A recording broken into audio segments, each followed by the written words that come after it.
नमस्कार, आप देख रहे हैं न्यूज़ 18 इंडिया। मैं हूं आपके साथ सपना शुक्ला। आतंक अपनी जड़ें कैसे जमाता है, कैसे दहशत का कारोबार चलाने वाले लोगों का इस्तेमाल करते हैं, कहां कहां से आतंक की मशीनरी को तबाही वाला ये बारूद मिलता है, कहां छिपकर आतंकी भारतीय सेना और लोगों पर कायराना हमला करते हैं। आज न्यूज़ 18 इंडिया आपको वो कहानी दिखाने जा रहा है जो इससे पहले आपने टीवी के इतिहास में कभी नहीं देखी होगी।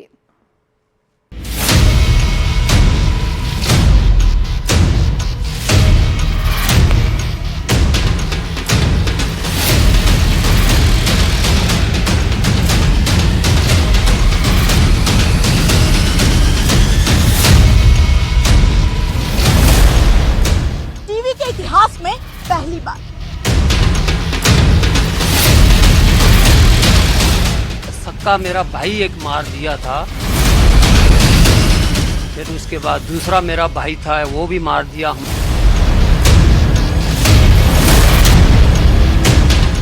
दहशतगर्दी की सबसे नई कहानी।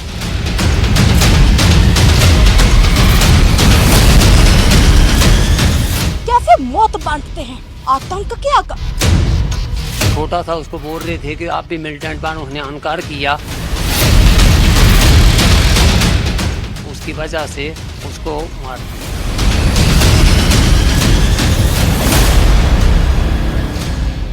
कैसे अपनी साजिश के जाल में फंसाते हैं आतंकी।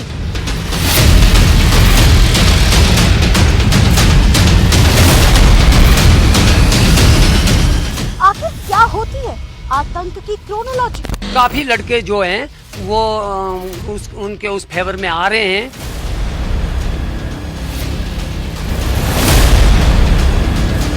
आतंकियों का OGW मिशन बेनकाब। टीवी के इतिहास में यह पहली बार है जब न्यूज़ 18 इंडिया आपको उन लोगों की कहानी दिखाने जा रहा है जो आतंकियों के मददगार हैं। यह कहानी उन लोगों की है जो आतंकियों तक राशन पहुंचाते हैं, उन्हें अपने घरों में पनाह देते हैं, उन्हें पुलिस की नजर से बचाते हैं, उन्हें जंगल के रास्तों का नक्शा समझाते हैं, आतंकियों के लिए हथियारों का बंदोबस्त करते हैं और सेना के एक्शन से सचेत करते हैं। OGW यानी ओवरग्राउंड वर्कर। ये ऐसे लोग होते हैं जो दहशत की मशीनरी में तबाही का बारूद भरने का काम करते हैं। लेकिन सवाल ये कि आखिर ऐसा क्यों किया जाता है? ऐसी क्या मजबूरी है? क्यों ये लोग दहशतगर्दों का साथ देते हैं? क्यों ये देशद्रोही बन जाते हैं? इन्हीं सवालों के जवाब की तलाश में न्यूज़ 18 इंडिया के रिपोर्टर कोमल सिंह को उन रास्तों पर पहुंचा दिया जहां कदम कदम पर खतरा है, जहां हर पल सेना और आतंकियों के बीच मुठभेड़ का खतरा बना रहता है। हमारा मकसद यह समझना था कि आखिर क्यों ओवरग्राउंड वर्कर आतंकियों के लिए अपने घरों के दरवाजे खोलते हैं। क्या आतंकियों की तरफ से उन्हें धमकाया जाता है या फिर पैसों का लालच उन्हें आतंकियों के इशारे पर काम करने के लिए मजबूर कर देता है? इन सवालों के जवाब समझने से पहले हमें यह भी समझना होगा कि आखिर जम्मू संभाग में ISI का नेटवर्क और OGW के कनेक्शन की क्या कहानी है। दरअसल 1990 के बाद से 2022 में जम्मू संभाग में आतंकी घटनाओं की फिर से शुरुआत हुई, जिसमें पाकिस्तान की खुफिया एजेंसी ISI ने जम्मू संभाग में आतंकियों को फिर से एक्टिव किया। इस दौरान पाकिस्तान में बैठे आतंकियों ने सोशल मीडिया के जरिए OGW की तादाद में इजाफा किया। युवाओं को नशे और पैसे का लालच देकर आतंकियों की मदद के लिए तैयार किया गया। लेकिन क्या सिर्फ पैसों और नशे का लालच ही ओवरग्राउंड वर्कर को दहशतगर्दों का मददगार बनाता है, या फिर दहशत की कुछ और कहानियां भी इस क्रोनोलॉजी के पीछे सांस ले रही होती हैं? यही जानने के लिए हमने बेहद मुश्किल से फारूक भट्ट नाम के शख्स से संपर्क किया, ये कोई आम आदमी नहीं था, ये दहशत के पर्दे के पीछे का वो किरदार था जिसे हम ओवरग्राउंड वर्कर कहते हैं, यानी आतंकियों का मददगार।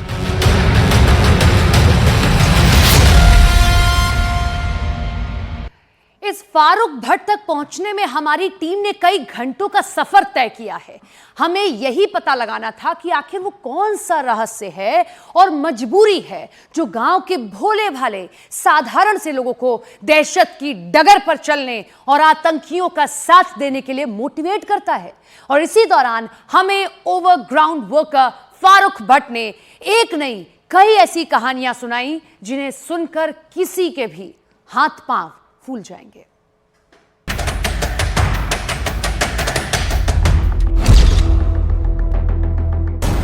हिजबुल के कमांडर ने कैसे तैयार की OGW ब्रिगेड,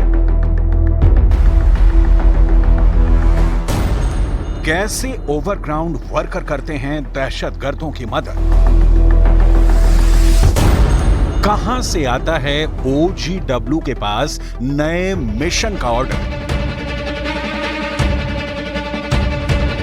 ओवरग्राउंड वर्कर से जुड़ी इस सनसनीखेज कहानी को बेनकाब करने के दौरान हमें यह भी पता चला कि पाकिस्तान में मौजूद हिजबुल के एक कमांडर ने जम्मू संभाग में OGW के नए ग्रुप तैयार किए हैं।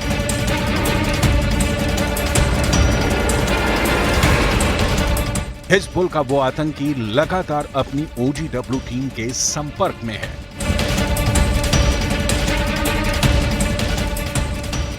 यही नहीं, इस दौरान हमें यह भी जानकारी हाथ लगी कि फारूक के कई ओवरग्राउंड वर्कर साथी जेल की सजा काट रहे हैं, जो लगातार पाकिस्तान में आतंकी कमांडर अबू खुबैब के संपर्क में रहकर ओवरग्राउंड वर्कर की नई फौज खड़ी कर रहे हैं। पाकिस्तान में बैठा आतंकी अबू खुबैब OGW फारूक भट्ट से भी कई बार आतंकियों की मदद के काम करवा चुका है। खुफिया सूत्रों से यह जानकारी भी हाथ लगी है कि फारूक लगातार आतंकियों के संपर्क में रहकर कई हमले करवा चुका है। लेकिन सवाल वही कि आखिर ऐसा रास्ता क्यों चुना गया। रास्ता अपनाया 90 के दशक से आप इस रास्ते पे आए, आपको नहीं लगता कि आपने ये गलत रास्ता अपनाया, आपकी वजह से कई लोगों की जानें गई? सर ये हमारा मजबूरी थी, डर की वजह से। हम जंगल एरिया में रहते थे, अचानक 90 में मिलिटेंसी बहुत थी हमारे इलाके में, हमें मजबूर करके, अनपढ़ लोग थे हमें इस चीज़ का पता नहीं था कि आगे क्या होगा या क्या हो नहीं होगा। हम परिवार अपना बचाने के लिए मजबूरी थी हमारी कि वो हमारे घरों में जब आ जाते थे, डर हमें पैदा हो गया और खाना हमारे घरों में खाते थे और खाकर चले जाते थे। हम मजबूर कर लिए, जेकर हम उनकी मदद नहीं, खाना नहीं देते थे, वो हमारा परिवार कुछ मारा भी है। ये नहीं हम कहेंगे नहीं मारा था, हमारा परिवार कुछ मारा भी है। और मेरे सक्का मेरा भाई एक मार दिया था, दूसरा मेरा भाई था वो भी मार दिया, हम मजबूरी की वजह से। OGW फारूक भट्ट की ये कहानी यहीं तक नहीं है, इससे आगे हमें जो बताया गया वो और भी ज्यादा चौंकाने वाला था। मजबूरी थी, हम बहुत मजबूर थे, जंगल एरिया में थे। आज हमें पूरा पता लग गया कि ये गलत रास्ता है, लेकिन जाल में फंस के क्या करेंगे, मजबूर हैं हम, आज भी मजबूर हैं हम। परिवार है, छोटे छोटे बच्चे हैं, हम बहुत मजबूर हैं इस बात से, आज भी मजबूर हैं कि हमें आज भी खतरा है इस चीज का कि हमें किसी भी टाइम आकर वो मार डालेंगे। फारूक भट्ट से जो हमें जानकारी मिल रही थी वो रहस्यों और संदेहों से भरी थी, क्योंकि वो खुलकर कुछ भी नहीं बोलना चाहता था और बार बार अपने बयानों को उलझा रहा था। नहीं, पैसा शैसा कुछ नहीं किया, लेकिन ये वजह है कि वो हमारे घर में आकर बंदूक की नोक पर खाना खा लेते थे। लेकिन हम अनपढ़ लोग थे, हमें इतना भी पता नहीं था कि ये रास्ता कौन से। हमने सोचा ये, हम तो अनपढ़ लोग थे ना, गलत फहमी में उन्होंने हमें जाल में लाकर फंसाया। खाने का पैसा देकर चल जाते थे, तो बस खाने का पैसा दे देते थे। और ऐसे हमने उनसे ना कोई पैसा लिया है, ना गाल ना दलील, लेकिन खाने के पैसे दे जाते थे। हमारे भाइयों ने मना किया था कि हम ऐसा, मेरा भाई जो छोटा था उसको बोल रहे थे कि आप भी मिलिटेंट बनो, उन्हें इनकार किया। उसकी वजह से उसको मार दिया। पता लग रहा है हमें थोड़ा थोड़ा कि ये रास्ता जो है ये गलत रास्ता है, लेकिन जाल में हम फंस चुके हैं। तो अब खुदाई है जी हमें इस जाल से निकाले, हम बहुत मजबूर हो चुके हैं। नहीं, मैं उनके कांटेक्ट में नहीं हूँ, मैं नहीं हूँ उनके कांटेक्ट। तो आपको कोई साथी उनके कांटेक्ट में है गाँव? उनके और काफी लड़के हैं जो अभी भी उनके कांटेक्ट में हैं, काफी लड़के हैं जो उसके कांटेक्ट में हैं।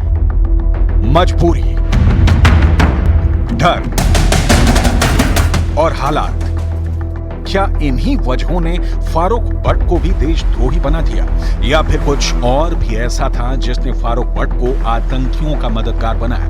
ये समझने के लिए हमने कुछ और सवाल किए। खाना खिलाने के लिए भी क्यों हाँ की? नहीं, खाना तो फिर हम डर की वजह से खुलाते थे, मजबूर थे हम, बिल्कुल जंगल एरिया में डर की वजह के खाना खुलाते थे। लोगों की जान आपकी वजह से गई होगी, लोकेशनें आपने बताई, रास्ते बताए, उन्होंने इतने अटैक किए, उसके बाद अगर आप पुलिस से मदद की गुहार लगा रहे हैं तो मदद मिलेगी या सजा मिलेगी, ऐसा आपको लगता है? अब तो हम पुलिस की मदद करेंगे, हम पुलिस क्यों नहीं करेंगे, हम करेंगे, बराबर करेंगे।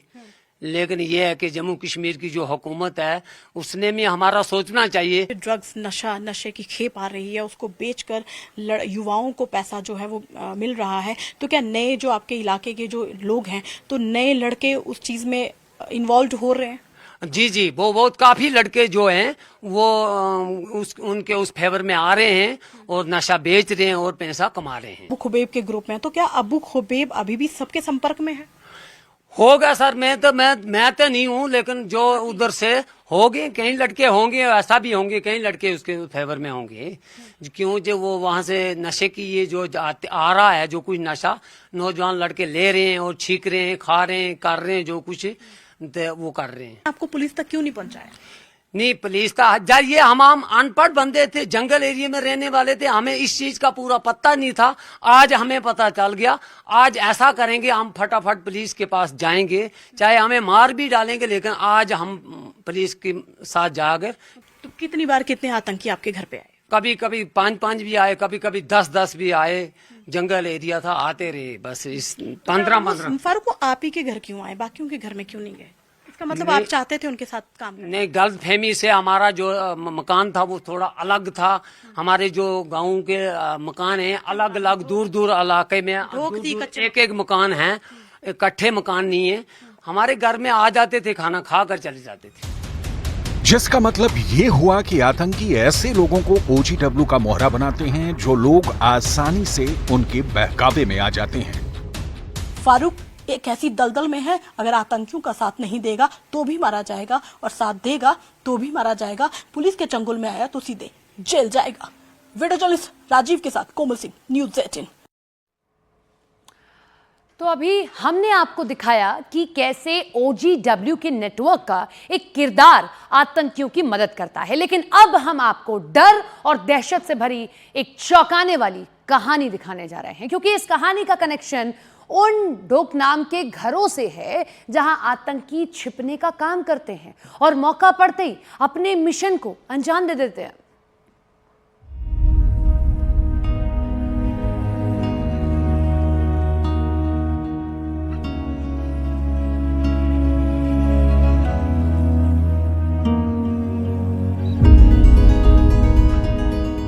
पंचानवे 100 फीट की ऊंचाई, बादलों से घिरे पहाड़, खूबसूरत वादियों में घुली स्याह दहशत।